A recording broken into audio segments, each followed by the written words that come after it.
Prototyping handles for a purse is an interesting project and design challenge to work through. Not only was this one of our first major projects with a practical application of embedded magnets, but we had to combine the knowledge of two different people to create the final product, 3D printing and textiles. With the 3D printed handles just being a component of the overall project, there were some details to communicate within the design partnership. To get started, we needed to pull together the initial handle specs, such as size, shape, and colors. When deciding on the size of the handles, consider the possible limitations of your 3D printer and the style of the bag they will go on. First, we looked at the 3D printing process and accounted for any limitations of the specific printer itself. We decided to keep the design simple and were deliberately conservative to limit the number of variables early in the testing, especially since these were going to be one of our first uses of fully embedded magnets in a functional piece. Just a note, we did encounter some unexpected issues during the printing process, and the conservative approach allowed us to troubleshoot, learn, and revise our approach much quicker. You can check out our video on magnet troubleshooting for the full exploration. The link is in the description of this video, or you can find it on our channel. In our design discussions, the purse styles themselves were inspired as much from the handles we designed as the other way around. However, the size and style of the purse will influence the size of the handles.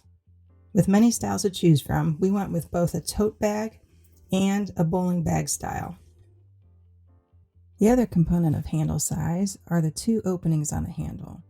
There is the handle drop length and the attachment opening. So what is the handle drop length? It's the distance from the top of the handle or the strap to the top edge of the bag. This measurement helps determine if the handle is suitable for carrying over your lower arm, your wrist, shoulder, or maybe across the body. The right opening is essential in a purse for a comfortable and convenient carrying experience. There are some standard lengths you can reference, but since personal comfort also depends on your height, weight, and bag style, you should take some measurements if you're making a bag for yourself, especially if the handle will be fixed and not adjustable like on our 3D printed handles. There are a couple ways you can do this. One, you can measure the drop length of a purse you already have. Or you can use some string. You can drape it over your wrist or shoulder to determine the right length and then measure the string. Getting into the shape of the handles, we wanted to stay close to the basic shape so we could retain an ease of edits and adjustments in our prototypes. We modeled these in Shaper 3D and took care not to introduce too much initial complexity. The initial designs had a basic rectangular shape on the outside and a simple stadium-shaped cutout with radiused edges for the handle, which was made large enough for most hands to carry. This shape style also provided ample space in the design to place the handle attachment openings and magnets. A later iteration explored an egg-shaped style, which increased the drop length of the handle so it could easily fit over your wrist or lower arm. If you do a quick search today, you can find a lot of options on the market for handles to add to your handbags. But because we wanted a uniform aesthetic across the entire purse design, blending the handle color to the purse material, it made so much sense to go with 3D printing.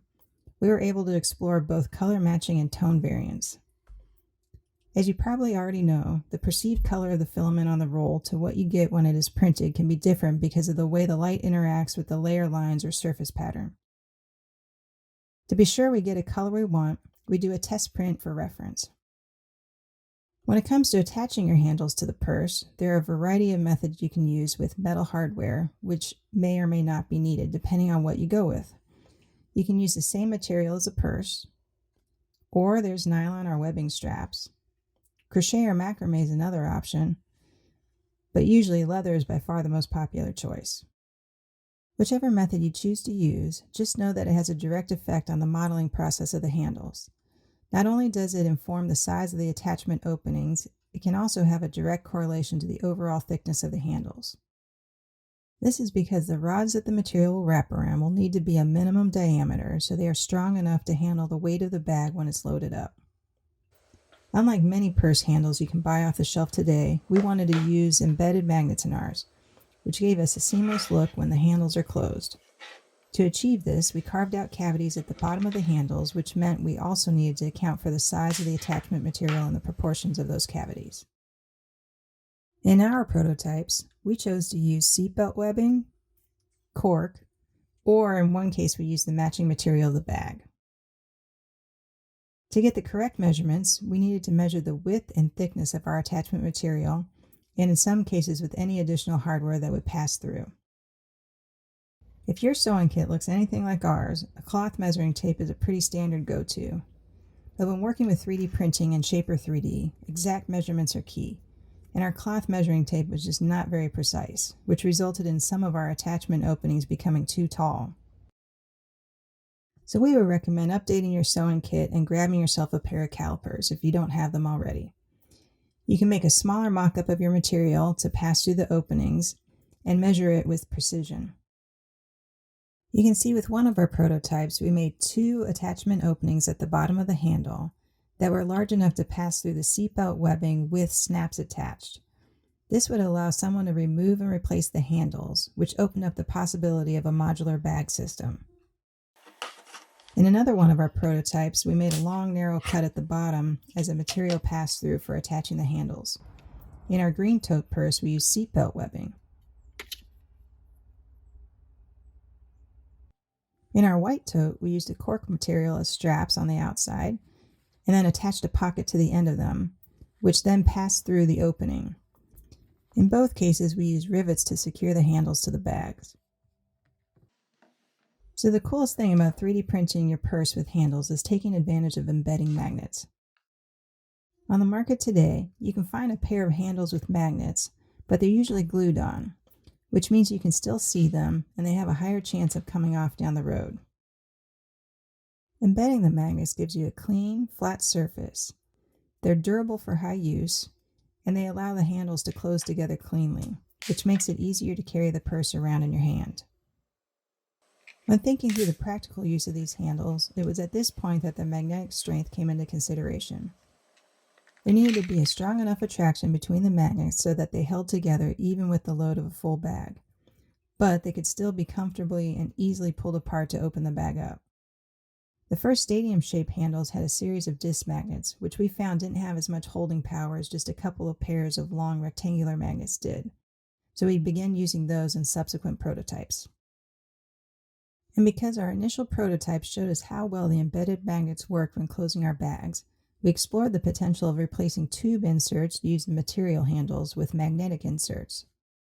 This would maintain the uniform appearance of a softer material bag, yet give the handle some serious stability and longevity, as well as the magnetic closure function.